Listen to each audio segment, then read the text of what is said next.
I don't know if what I'm about to tell you is true, but my father's friend who told us this story was very naturally afraid. About 10 years ago, he went to Romania, where his relatives died and left him a simple inheritance, a small house, and a sum of money. He did not refuse and later regretted that decision.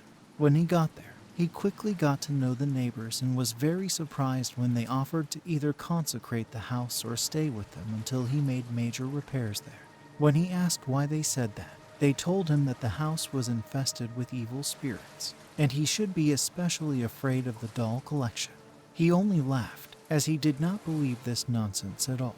He moved into the house, lived for a week, 2 weeks, everything was fine, and he did not see anything strange in the doll collection. Just porcelain dolls standing in a big glass cabinet. He seemed to have forgotten all about it, but by the end of the 3rd week something began to happen that he still could not explain to himself. At night he began to hear footsteps, but not adult ones, as if they were children's, someone scratching, doing something, dropping something. And in the morning he would sometimes find broken cups, spilled paint, ruined brushes. He became uncomfortable, but refused to believe it to the end. When he told his neighbors, he heard an absolutely absurd, in his opinion, interpretation, as if the dolls were harming him.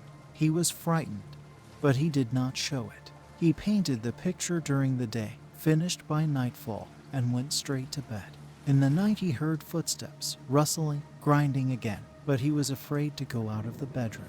And in the morning he felt quite ill. In some places he saw traces of small hands on the picture, and next to it, open paints. After producing several tons of bricks, he decided to look at the dolls, and one of them had paint marks somewhere on her hands. He couldn't explain it, so he just sold the house and threw the dolls away.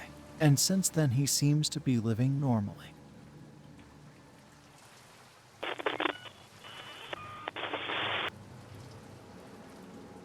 The last of the brought-in stories. Frankly, it reminds me of a trite horror movie plot. And Galena, the woman who told it to me, admits that she would never have believed it if it had not happened to her cousin, whom she more than trusts. So, from the first person, Nastya doll was given to our daughter Oksana for her birthday. She was 1 year old at the time. It was written in the box Nastasha. The daughter, a little bit learning to talk, abbreviated her name to more original and comfortable Tusha. And so it went. Tusha was a common Soviet-made doll. Plastic body, rubber arms, legs and head attached to it, blonde curly hair, blue eyes, which closed as soon as the toy was in horizontal position, white dress with red spots. Despite everything, this blonde young lady was able to become our Oksana's real favorite. The little girl could not leave her doll. She slept with it, ate with it, and even dragged it to kindergarten with her. Trouble came out of nowhere. One summer, during another trip to Grandma's house, Oksana got so tired after a day that she went to bed, leaving her beloved Tusha in the yard. And then, by coincidence, it was just that night that Druzhak, Grandma's young, frisky dog, got off the chain and, apparently thinking that the doll had been left just for him, played with it to his heart's content.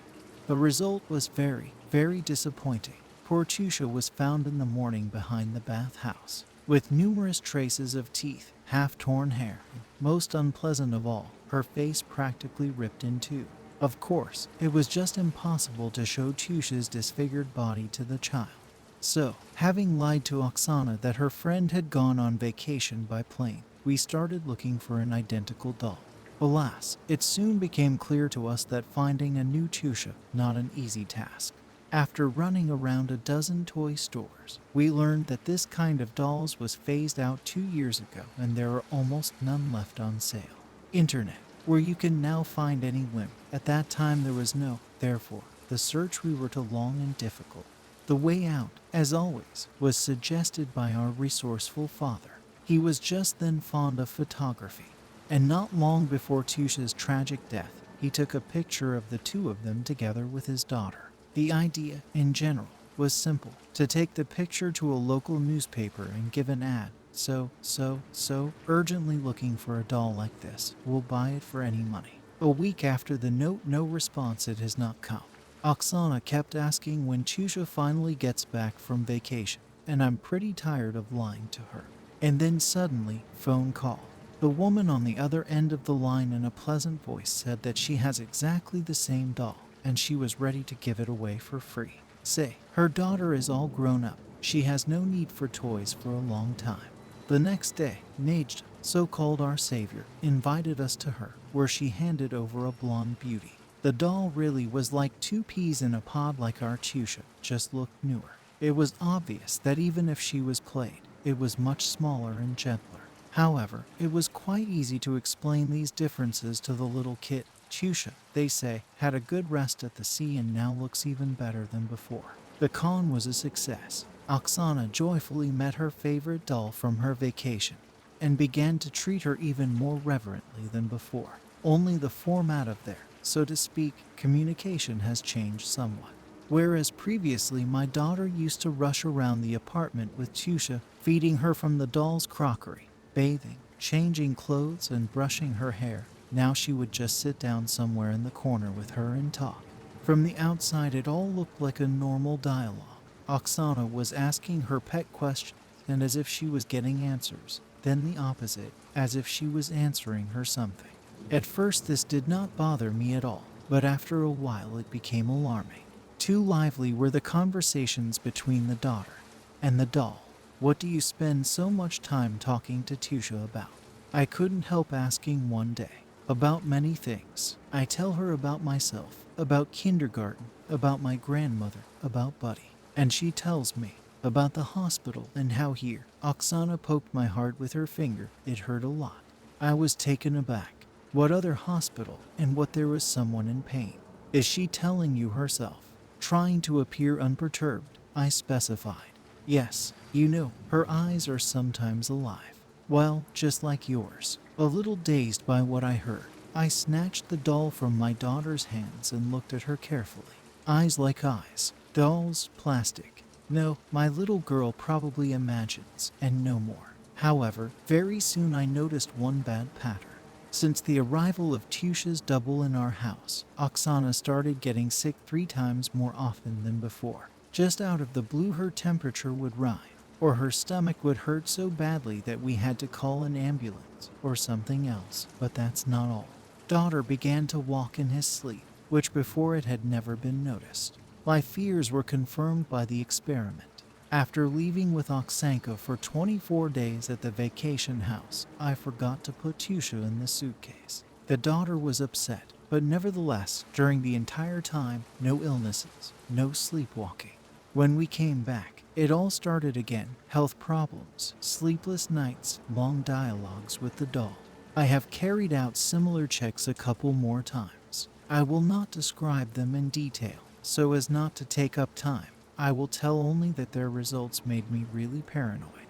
I myself became afraid of this rubber and plastic Tusha. At times I really felt that she was looking at me with meaningful, lively eyes. Frankly, I did not know what to do. After all, to take away from Oksana this damn toy simply was not possible. One day, on a day off, woke up early in the morning when everyone was still asleep. I dressed, put the doll in a bag and went out of the house. My meager imagination told me nothing better than to walk to church, which was one bus stop away from our house. After standing outside the church for a few minutes, I just put the bag with Tusha by the entrance and walked away as quickly as possible. And you know what? You can call me crazy, but from that day on everything really stopped. Sickness, night walking, everything. Oksana had to say that Tusha flew away into space forever. This story had an unexpected continuation after a couple of years. I changed jobs, and in the new place I made friends with a woman who turned out to be a former neighbor of the lady who once gave Tusha twin to us. As it turned out from her story, Najda had more than one daughter, the grown-up one she was talking about. Katia, her youngest daughter, died a year before the events described above. The little girl was only 2 years older than my Oksana and suffered from a congenital heart defect. Before she died, the poor thing spent a long time in the hospital. The doctors fought for her life, but unfortunately they could not save her.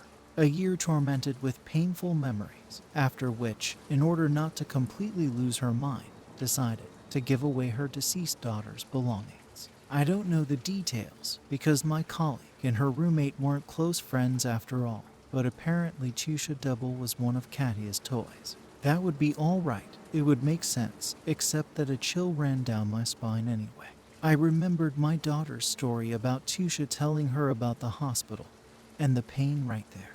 By the way, Oksana is 30 years old now, strangely enough, but she does not remember anything at all from those events. All she remembers is that there was a doll, and then it was gone.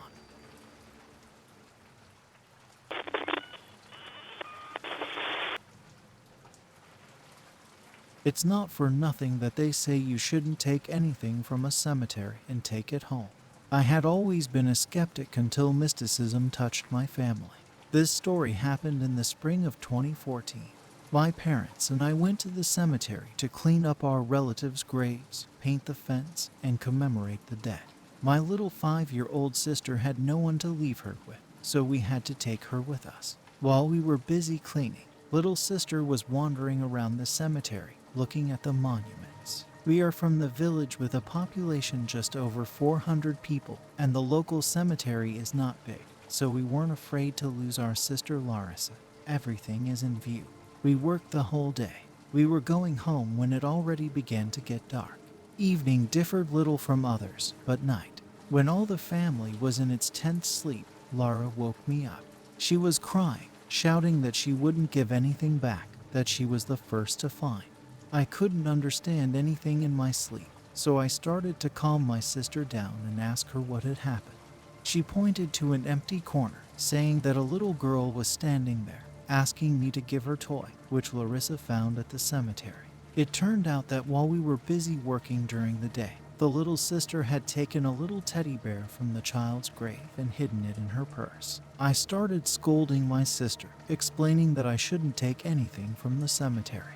I wanted to believe that she was having a bad dream, or that she was imagining things, but I knew Lara, and I willy-nilly believed that she was telling the truth. She had never seen a horror movie, she didn't know about ghosts, and she behaved cheerfully at the cemetery with childlike interest because she didn't understand what death was. In the morning, I told my parents everything. Fortunately, everyone in the village knows each other, and from which grave my sister took the toy, we were able to find out pretty quickly. We immediately took the bear back. The toy belonged to a girl who died at age 4 in 2008. No more ghosts visited us, and my sister is more cautious about things found on the street. I don't dare call myself a skeptic since then. I think there is something in the world that defies science, and you have to be careful with those things.